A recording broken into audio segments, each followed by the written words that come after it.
ilahduttaa.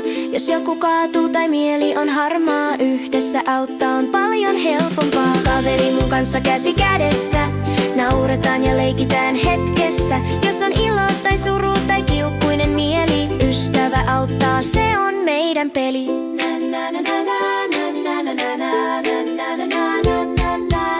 Me jaetaan lelut ja vuoroa pidetään, odotetaan rauhassa, toista kuunnellaan. Jos joskus riidellään, sanotaan hei, anteeksi kaveri, ja halataan näin. Kaveri mun kanssa käsi kädessä, yhdessä ollaan tässä hetkessä. Ystävyys on tärkeä, lämmin ja tosi, se tekee päivästä paremman joka vuosi.